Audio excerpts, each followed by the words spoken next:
Na din inakusahang burara.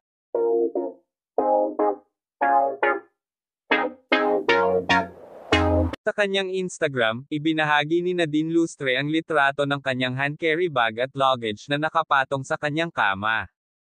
Ito'y sa tinutuluyang niyang room sa isang hotel sa Paris. Nandoon kasi ang aktres para sa kanyang ganap para sa Fashion Week. Sa kwarto niya, makikitang bukas ang bintana ng kanyang kwarto na may city view.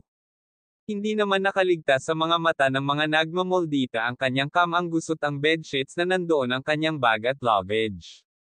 May mga nag-react pa di umano sa pagiging burara ng aktres. Ito ang ilan sa kanilang mga komento. Never put your hand carry luggage in your bed.